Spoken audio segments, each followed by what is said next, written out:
Let's go ahead and see how far I make it through this today. I've been on the computer all day, so I'm not sure that I'm gonna get this all recorded, but we'll give it a try.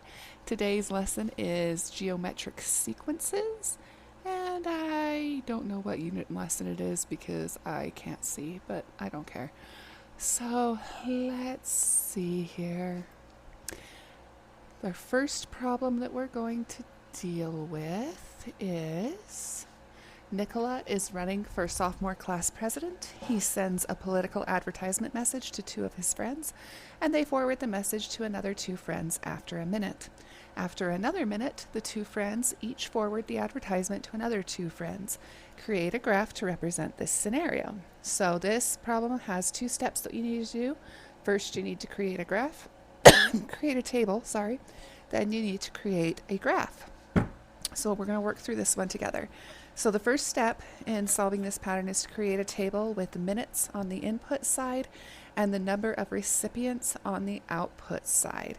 So the order of minutes is going to start at 0 because he started at 0 minutes, and then we'll go 1, 2, 3, and the number of recipients, it tells us in the problem, is the first, he sent it to two friends, then 4, then 6, then 4, then 8, then 16, because it's an exponential growth. You can see that in our table on the left. Then if you take those points, those coordinate pairs like 0, 2, you can graph them, and you can use either a site like geogebra.org or you can do it by hand, but that is what your graph is going to look like. So it's pretty simple, it's pretty straightforward. Our next problem, it says Mario bought a car for $9,595. The value of the car decreases every year by a rate of 7%, which means the value of the car is about $8,923 the second year and $8,299 the third year. Create a graph to show the depreciation of Mario's car. So the first thing we need to do is create a table, and then we're going to create a graph. So we know that it's going to depreciate in value, which means that we need to figure out how much it's going to go down each year. If it's decreasing by 7%, that means each year it's actually going to be worth 93% of its current value. If you multiply $9,595 by 0.93, which is 93%, then you get $8,923.35. They obviously rounded it to the nearest whole dollar. If we multiply $8,923 by 0.93 again, we get $8,298.71. They rounded it up to the nearest dollar, so it's $8,299. If you continue doing this, multiplying each number by 93%, then you're going to continue to get all of your points for the car, for your table, for your data information for your table. Your table's going to end up looking like this, with years and on the left and the value of the car in dollars on the right. You can then take each of those coordinate pairs and graph them, and this is what your graph is going to look like. Our next problem says Attilio bought a new mobile phone for $875 3 years ago. The phone depreciates about 13% every year. So after the first year, his phone is worth $761.30.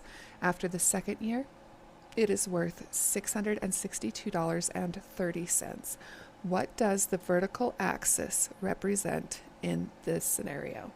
So this one gives you the entire table with all of the information and wants to know what the title for the y-axis is going to be and what it's going to be on that table. So what needs to go where these question marks are up here?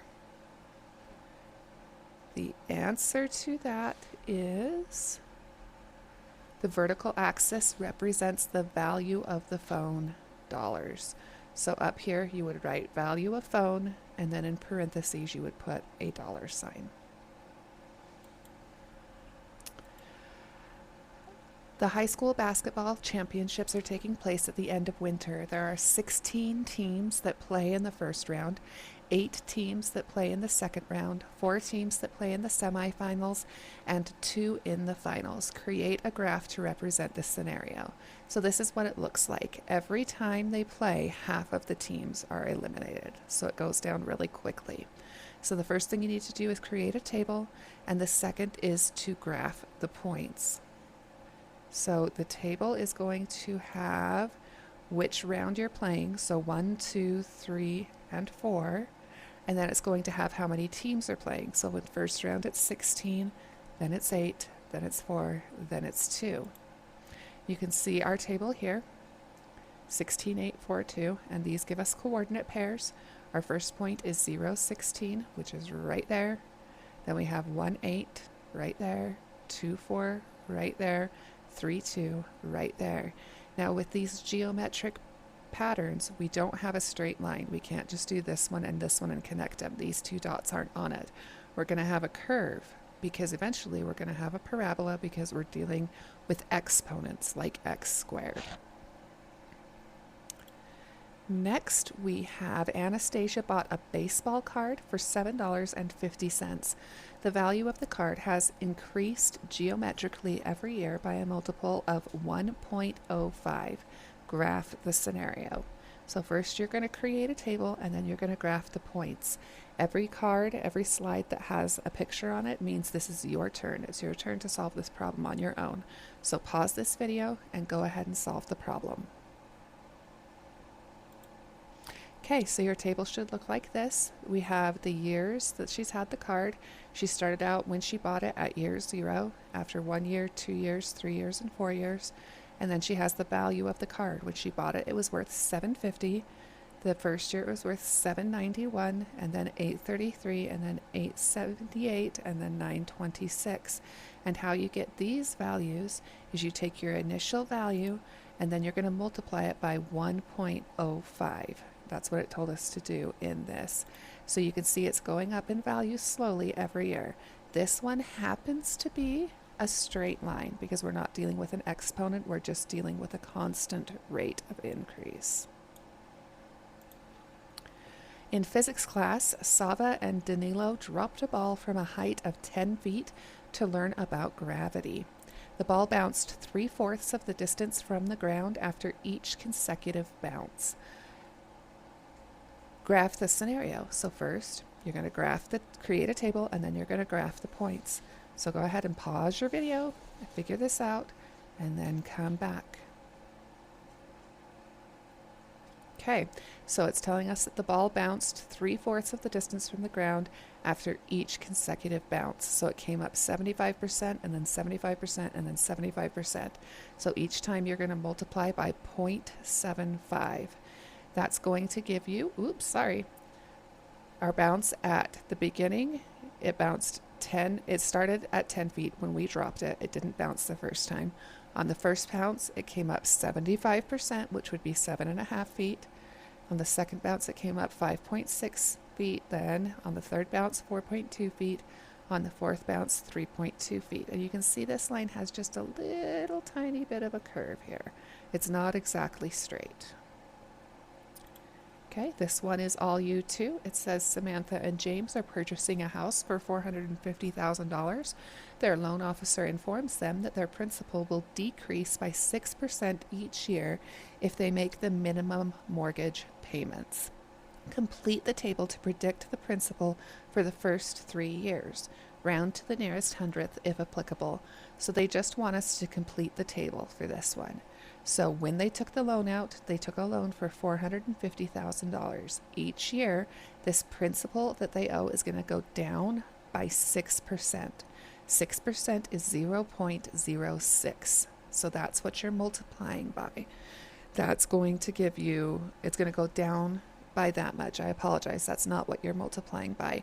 It's 100% minus 0.06, so it's 0.94 is going to be how much is left each time. So 450,000 times 0.94, and then this number times 0.94, then this number times 0.94. Pause the video, do it, come back and get your answers. Okay, so At the beginning, they had $450,000 that they owed. After 1 year, they owed $423,000. After 2 years, they owed $397,620. And at 3 years, they owed $373,762.80. Okay.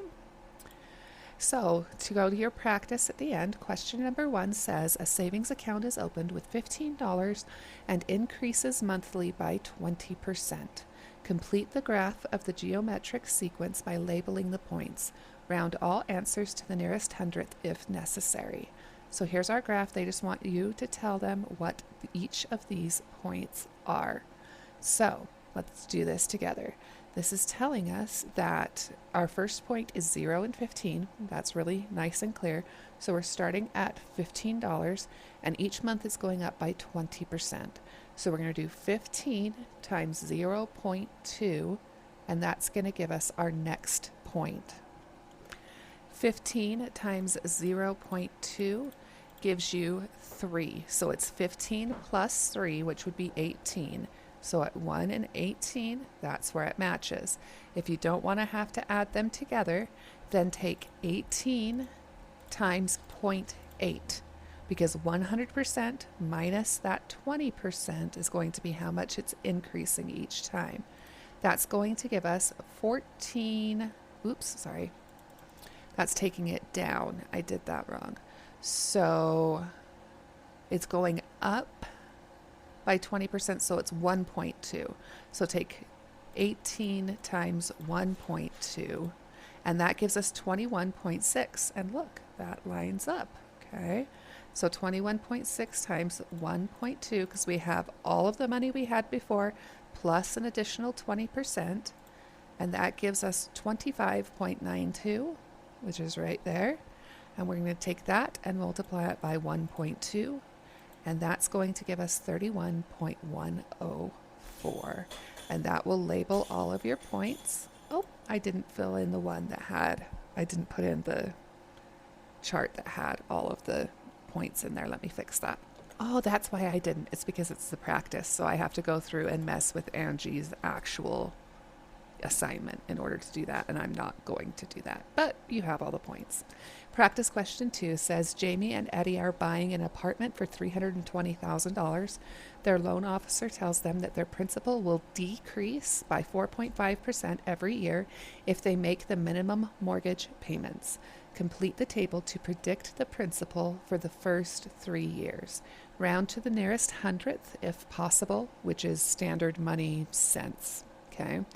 This table shows the principal amount over the years with missing values to be filled in. So we need to find out 1, 2, and 3 here. Okay. So we're starting with $320,000, and each year it's going to go down 4.5%.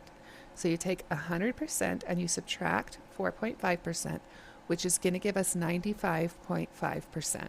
95.5% is how much of the loan is still going to be left each year for them to pay. So if you take your calculator and you enter 320,000 and you multiply it by 95.5%, you get 30,500 and sorry that it did this stupid. Let me try this again. 320,000 times 0.955. I did that wrong. So now it's 305,600. Take that and multiply it by 0.955, and that gives you 291,848. Multiply that by 0.995, and that gives you 290,388.76. For your quick check, it says this table shows the relationship between input values n and the corresponding output values for the function f of n, showing the values rising by a factor of 1.5 each time, suggesting an exponential function. Okay, so they took 11 and multiplied it by 1.15. Oh, sorry, 1.5, not 1.15, and it gives you 16 and a half. 16 and a half multiplied by 1.5 gives you 24.75. Okay, that just continues.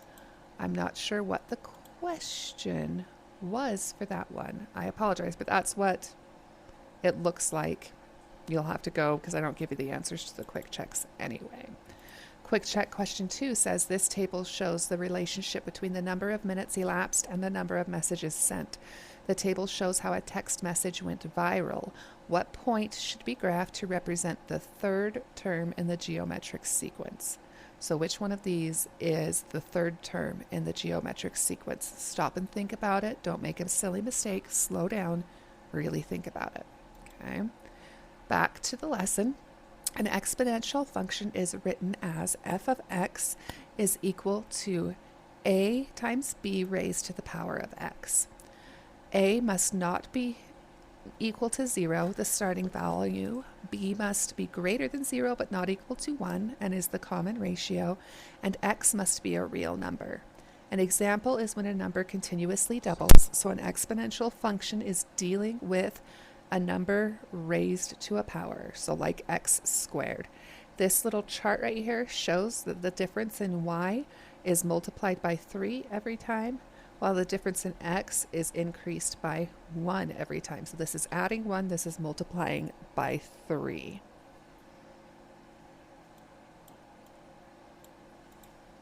A store has marked down the headphones you want to buy by 20%. For every week the headphones remain unsold, the store marks them down an additional 20%.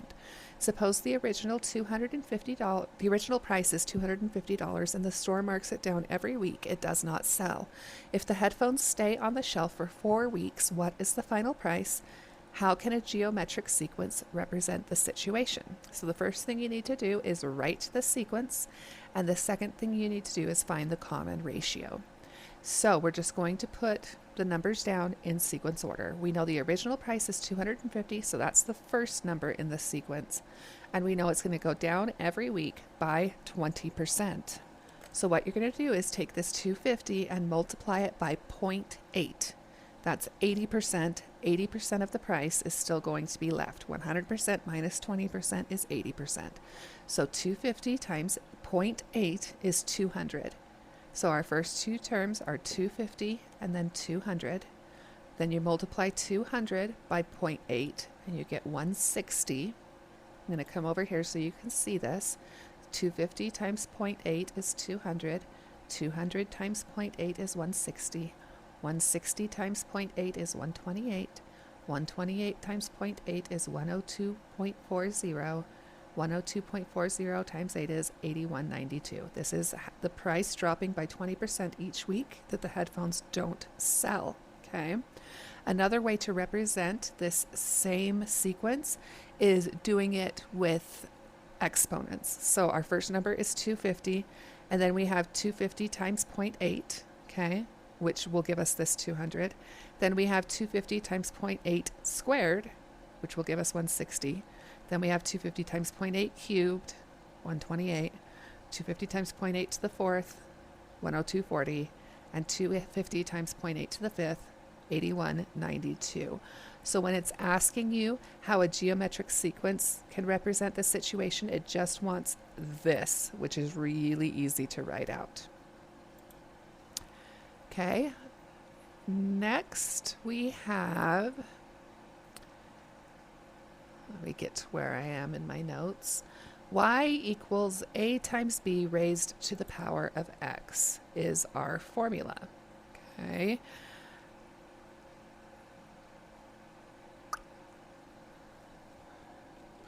So what they want to know now is how much you would pay for these headphones after 5 weeks instead of 4. So at 4 weeks, you're going to pay $102.40 for the headphones. But at 5 weeks, all you're going to do is take $102.40, multiply it by 0.8, and you're going to end up with $81.92. So that's how much you would pay for your headphones the 5th week that they don't sell.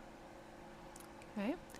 The common ratio is found by dividing one term by its preceding term.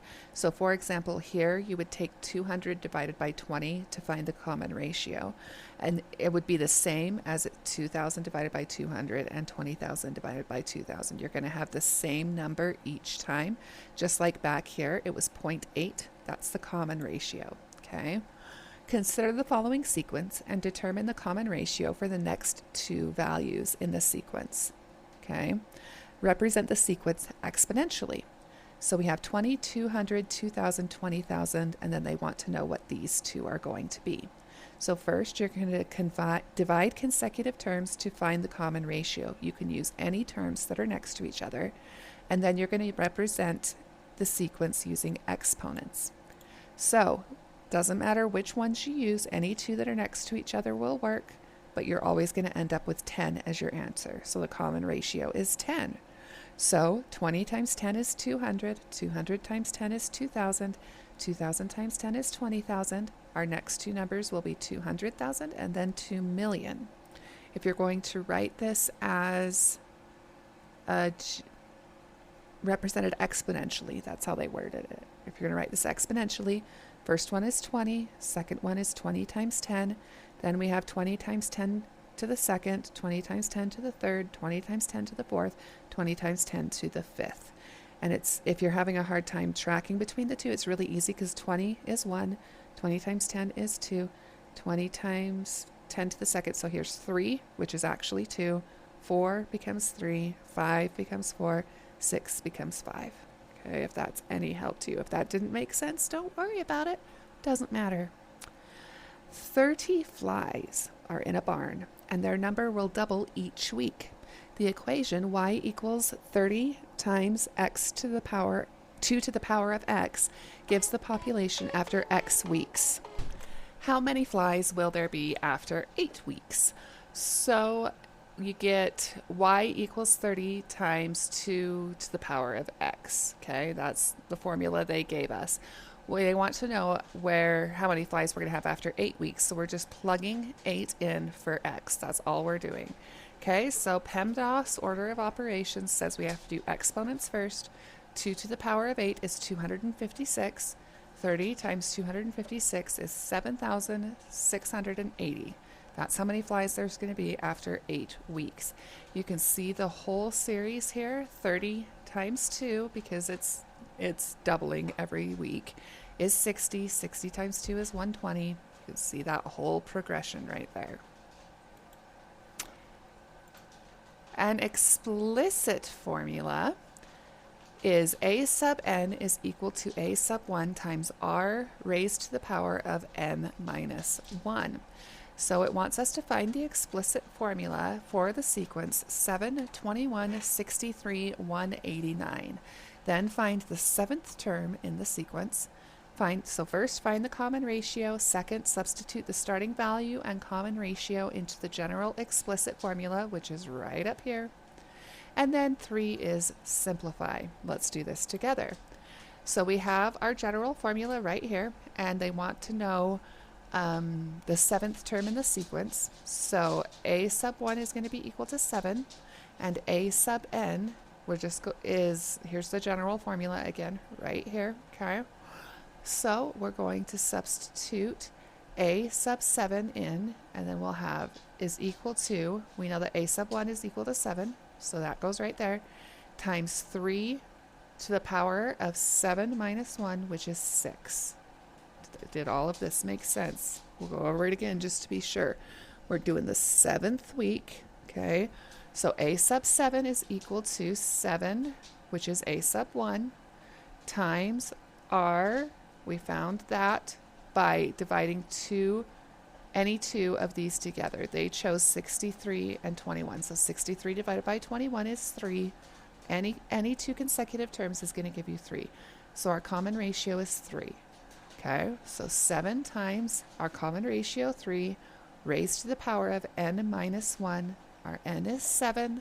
7 minus 1 is 6. Okay, now we're just going to continue. Exponents go first. 3 raised to the power of 6 is 729. 7 times 729 is 5,103. So that is going to be number 7 in our terms. 1, 2, 3, 4, 5, 6, 7. 7 in our sequence. Use a formula to create an exponential sequence for the following situation.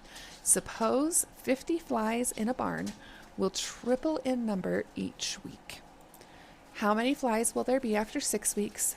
After finding the solution, create a geometric sequence and an exponential function to represent the number of flies over the 6-week period. This picture means this is all you. So the first thing you need to do is find the common ratio, then substitute the given data in the problem into the general explicit formula, which is, oh, sorry, I went too far. Let me back up a little bit. The general explicit formula is right there. It should be in your notes. Okay. Then simplify and then show the sequence for a 6-week period. Pause the video. Go solve it all. Okay, at 6 weeks, there's going to be 36,450 flies. We know that because when we sub the information we have here, that we're starting with 50 flies, and they're going to triple each week, right there, triple, triple, triple. Okay, that means 50 is our initial number, 3 is our common ratio, okay? And then we want to know at 6 weeks, so 6 is going to be our x, okay? So 50 times 3 to the power of 6, 3 to the power of 6 is 729. 50 times 729 is our 36,450 flies. If you want to write down the whole sequence, you start with 50, multiply by 3, get 150, multiply by 3, get 450, all the way up. And then if you're going to express it as exponents, you have 50, then 50 times 3, then 50 times 3 squared, then 50 times 3 to the third, 50 times 3 to the fourth, 50 times 3 to the fifth, and 50 times 3 to the sixth. Determine the common ratio and the next two values in the geometric sequence shown: 128, 96, 72, 54. Picture means this is all you.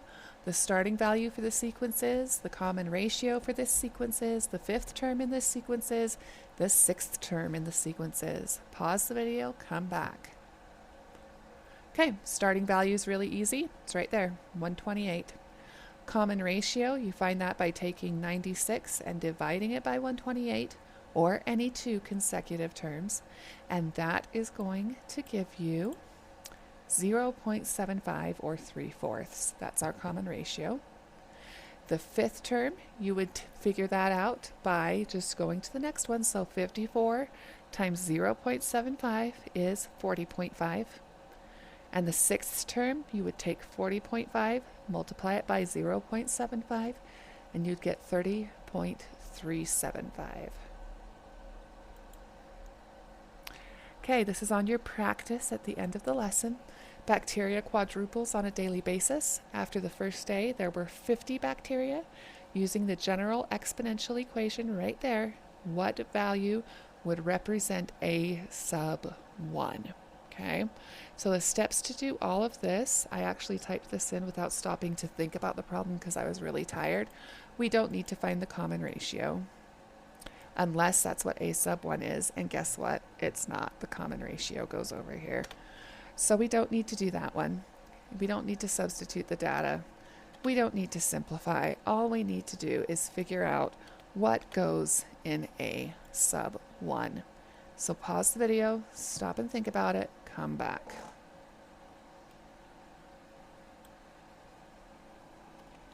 And your answer for this question is a sub 1 is equal to 50, because in this formula, a sub 1 is your first term, and we know that on the first day, there were 50 bacteria.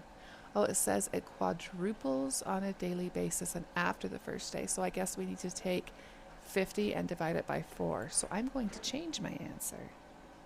I'm now saying the answer is 12.5, not 50. So I may be wrong because, again, I don't have a math brain, but I believe that the initial value is 12.5. Practice question number 4 says a rabbit population doubles every month. If the initial population of rabbits is 16, how many rabbits will there be after 8 months? It wants to know the initial number of rabbits, the common ratio, and the number of rabbits after 8 months. Pause it, figure it out, come back. Okay, initial number of rabbits is really easy because it says initial population of rabbits is 16. So plug in 16 down there. Now it doubles every month. So first month is 16, Next month is going to be 16 times 2, so the common ratio is 2. And then it wants to know after 8 months, so it's going to be 16 raised to the power of 8, which is this big nightmare of a number. Okay, this is quick check question number 3. Which exponential function can be used to show the geometric sequence of 40, 60, 640, etc.? So the first thing that we know is that it has to be written in the form of your starting number, which is 40, so this one's gone, plus your rate of change, your common ratio, raised to the power of n minus 1.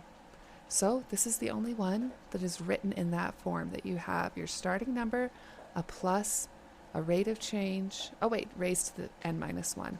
Oh, look, these ones don't have any of it. This is interesting because this is not raised to the power of n minus 1. This is just by itself. So let's see if we can figure this out. 60 divided by 40 is 1.5, and 640 divided by 60 is 10.666. So it doesn't have a common rate of change either. I'm going to go double check that I wrote down this problem correctly. And guess what? I didn't. Instead of 60, it's supposed to be 160. So maybe that will help you a little bit.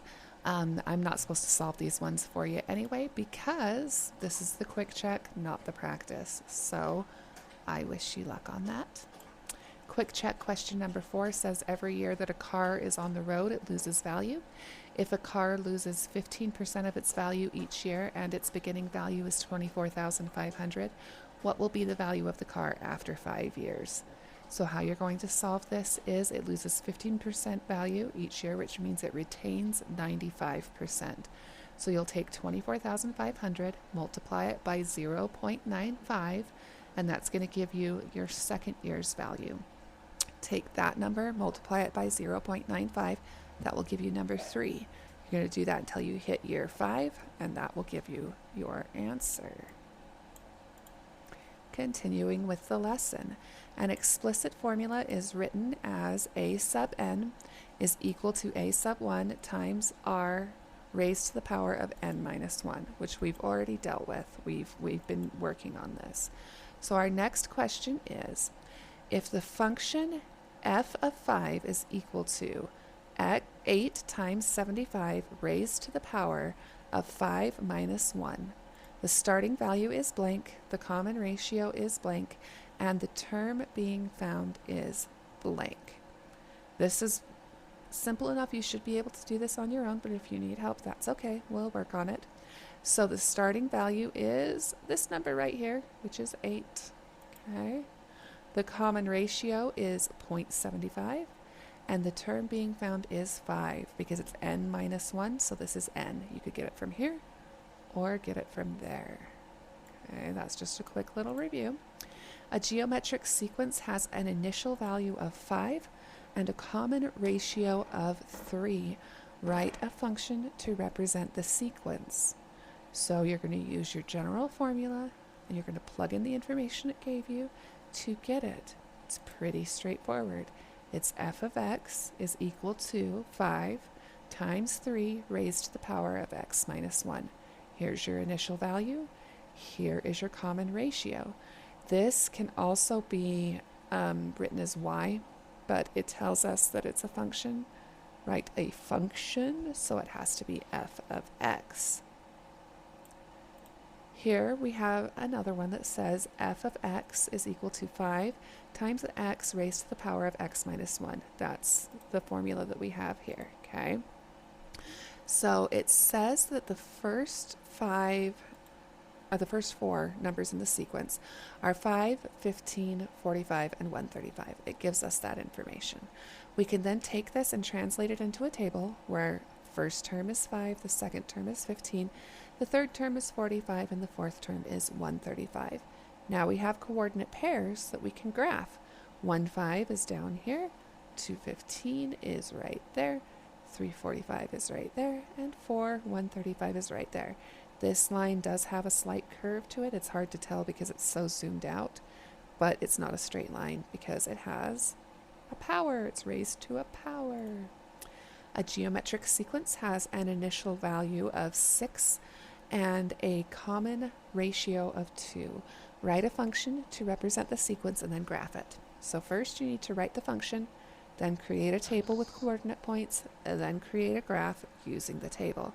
It's pretty simple. You should be able to do this on your own. You can pause it and do that if you'd like to, or you can just continue the video and we can work through it together. So our function, it's a function, so it's going to start with f of x. Our initial value is the initial part of the function, so it's 6 times our common ratio 2 raised to the power of x minus 1. So here it is. Okay. Now to figure out these points, all we have to do is go 1, 2, 3, 4. Okay. We're going to do 4 points. They just go in order. Now if you take 1 and you plug it in for x up here, that's going to leave you with 6 times 2 raised to 1 minus 1 is 0. When any number is raised to the power of 0, it becomes 1. 6 times 1 is 6. Okay, let's do it for 2. If we plug 2 in for x, then we have 2 minus 1 is 1. 2 raised to the power of 1 is just 2. 6 times 2 is 12. If you plug in 3, 3 minus 1 is 2. 2 raised to the power of 2 is 4. 6 times 4 is 24. That's how we found all these points, and then you can graph them.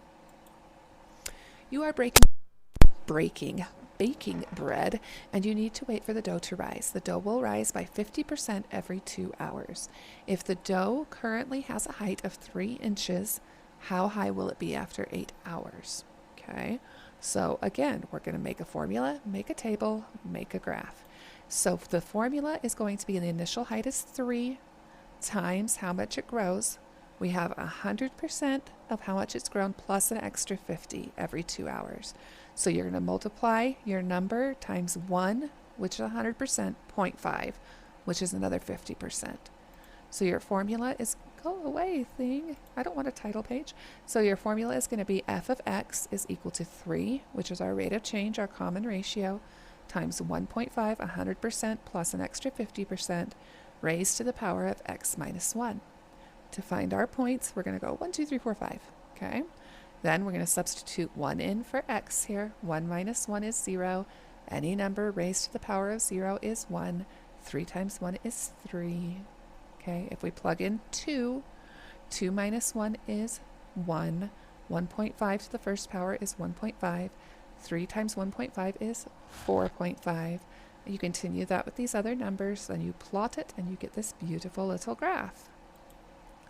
Write a function for the following geometric sequence and then use the function to find the next 2 values in the sequence, 520, 80, 320. So first you have to find the common ratio, then you have to substitute the given information into the general formula, solve for the 5th value, solve for the 6th value. You can pause the video and do this if you'd like, or just continue and work with me.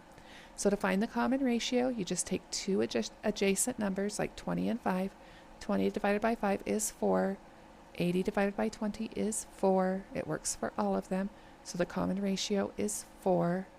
Then you're going to make a formula. So you have f of x is equal to 5, which is our initial value, times 4 raised to the power of x minus 1. Our initial value is 5 right there. That's where we got that number. Okay, so if we have, and now we're going to find for the 5th value and for the 6th value.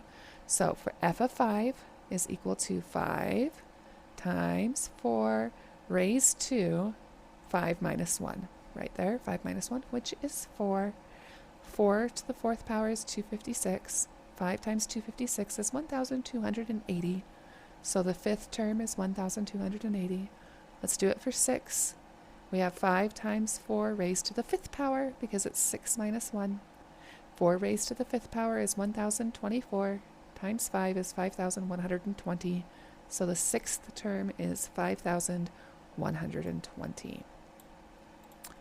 The apple trees in the orchard are producing more fruit this year than past years. Each year, the trees are producing twice as many apples as the previous year. If the orchard is currently producing 500 apples a year, how many apples will it be producing in 6 years? Create a function to find the number of apples in 6 years and find that number.